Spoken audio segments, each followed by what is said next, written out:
साथियों नमस्कार, कैसे हैं आप सब लोग। आज एक महत्वपूर्ण टॉपिक पर मैं चर्चा करूंगा। टॉपिक जो है जुड़ा हुआ है सर्च से, जिसको हम कॉमनली कहते हैं तलाशी लेना। कई बार मैं ये देखता हूं कि एंटी करप्शन हो या सीबीआई हो, ये किसी व्यक्ति विशेष को करते हैं ऑथराइज कि आप जाइए, लीजिए तलाशी। जब कोई भी व्यक्ति जो है आपकी जेब में हाथ नहीं डाल सकता है। उसने आपकी जेब में हाथ डाल दिया और आपकी प्राइवेसी का उल्लंघन हो गया, तो जो कंसर्न व्यक्ति विशेष है जिसको ऑथराइज किया गया है, उस पर भी कानूनी कार्रवाई हो सकती है। आपकी तलाशी वही व्यक्ति ले सकता है जो कानून में ऑथराइज है। क्लियर है बात है। तो कानून में कौन है ऑथराइज तलाशी के लिए, जिसके लिए अपने को पढ़ना पड़ेगा 185 BNSS। बहुत सिंपल सी बात है कि SHO किसी भी थाने का या कंसर्न IO उस कंसर्न थाने का जो कि मुकदमे की जांच कर रहे हैं, ऐसा मुकदमा जिसकी जांच करने के लिए वो एज पर लॉ ऑथराइज है। अगर उनको ये बिलीव है या उनके पास पुख्ता जो है सूचना है कि कोई थिंग रिक्वायर्ड है to do the proper investigation of the case, और वो हमें किसी स्थान पर जो है मिलेगी, तो उस कंसर्न स्थान के बारे में, उस थिंग के बारे में ये लोग करेंगे entry in the case diary, और उसके बाद ये लिखेंगे रीजंस कि उसकी रिकवरी जो है क्यों आवश्यक है। बट इंपॉर्टेंट थिंग क्या है कि वो कंसर्न प्लेस उनकी लोकल लिमिट में होना चाहिए। मैं बात कर रहा हूं कंसर्न PS की। अगर इन्होंने किसी को भी अलाउ कर दिया कि भाई जाओ तलाशी लियो, तो ये इनलीगल एक्ट होगा। तलाशी खुद को ही लेनी है इनको टू रिकवर दैट थिंग। उदाहरण के लिए मान लीजिए मामला है एंटी करप्शन का, तो उसमें क्या रिकवर होगा आप मुझे बताओ। जो कंसर्न आरोपी है उसकी जेब से क्या रिकवर होगा।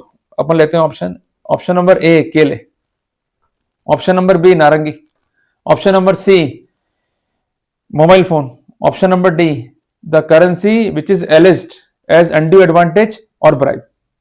तो प्राइम रिक्वायरमेंट क्या है, ब्राइब की तो है, तभी तो कनेक्ट कर पाएंगे अक्यूज ऑफ क्राइम से।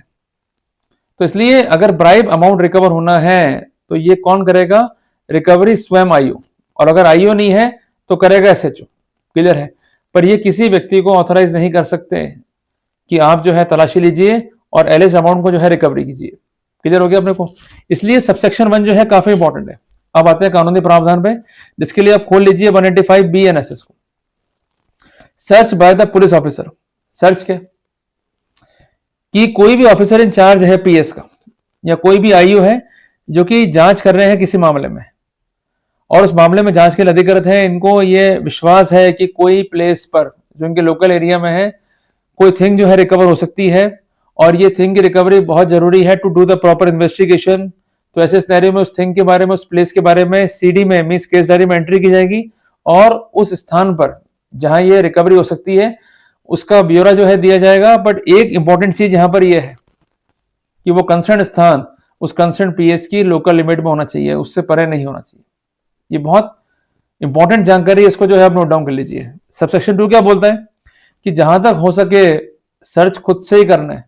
मींस जो कंसर्न IO है या जो कंसर्न SHO है, ये प्रैक्टिकली खुद ही सर्च करेंगे इन पर्सन, और जो भी सर्च होगा उसका रिकॉर्डिंग भी होगा, जिसके लिए ऑडियो वीडियो इलेक्ट्रॉनिक मींस जो है यूज में लिए जाएंगे। अगर सर्च खुद से करना इंपॉसिबल है, मींस पर्सनली प्रेजेंट होकर के सर्च करना इंपॉसिबल है, तो ऐसे सिनेरियो में ये पावर डेलीगेट हो सकती है। पर वो किसको होगी डेलीगेट, किसी अधीनस्थ को, जिसके लिए एक ऑर्डर जो है राइटिंग में करना होगा, और ऑर्डर जो है डिलीवर जब होगा तब ऐसे सिनेरियो में वो व्यक्ति विशेष जिसको अधिकृत किया गया है वो सर्च कर पाएगा।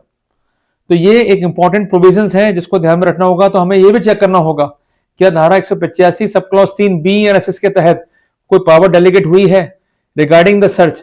अगर सर्च कर लिया विटनेस ने तो अपने आप में इनलीगल हो गया। अधीनस्थ कौन होगा, उस कंसर्न थाने में पदस्थापित कंसर्न अधिकारी जिसको पावर दी गई है, और ऐसा अधिकारी उस कंसर्न IO के या कंसर्न SHO के अधीनस्थ है, उनके सबऑर्डिनेट है। ये इंपॉर्टेंट पॉइंट, इसको आप नोट डाउन कर लीजिए कि जो भी कार्रवाइयां हैं सर्च की, उस कॉन्टेक्स्ट में धारा 103 BNSS के प्रावधान जो है लागू होंगे। जब भी सर्च होगा उसकी बनेगी रिपोर्ट, तो ये रिपोर्ट जो है होगी फॉरवर्ड मजिस्ट्रेट को, पर ये 48 घंटे के भीतर फॉरवर्ड हो जानी चाहिए, और मजिस्ट्रेट भी होना चाहिए कंपिटेंट उस ऑफेंस के कॉग्निजेंस के कॉन्टेक्स्ट में। और इसके अलावा जो कंसर्न प्रेमाइसिस का ऑनर है या ऑक्यूपायर है जहां पर सर्च किया गया है, उसको भी उसकी एप्लीकेशन पे कंसर्न रिपोर्ट की कॉपी जो है देनी होगी फ्री ऑफ कॉस्ट। तो यदि आपके पास से कोई रिकवरी है तो आपको भी अधिकार है कानून में to get the copy of search memo. अगर वो कॉपी नहीं दी जा रही है तो आप धारा 185 सब क्लॉज 5 BNSS में आपत्ति कीजिए बिफोर आईओ, बिफोर एसएचओ या बिफोर मजिस्ट्रेट, तो वो कॉपी जो है आपको मिल जाएगी। तो ये आपके अधिकार है कानून में जो आपको एक्सरसाइज करने हैं। अगर आप ही अपने अधिकार जो है एक्सरसाइज नहीं करेंगे तो फिर नुकसान जो है आपको भोगना पड़ेगा। तो इसलिए हम कंक्लूडिंग कर सकते हैं कि कौन करेगा सर्च एंड सीजर, बताइए, केवल और केवल आईओ या एसएचओ। कोई भी थर्ड पार्टी विटनेस सर्च नहीं कर सकता है, पावर डेलीगेट तो सकती है पर अधीनस्थ को।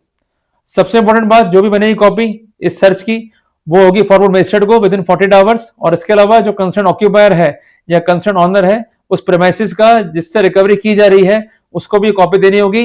इवन अगर हम आरोपी एंटी करप्शन में हमसे भी रिकवरी हो रही है तो हमें भी कंसर्न सर्च में कॉपी जो है देनी होगी उन्हें फ्री ऑफ कॉस्ट। अगर वो नहीं दे रहे हैं तो हम धारा 185 सब क्लॉज 5 BNSS की लाइट में आपत्ति पेश कर सकते हैं।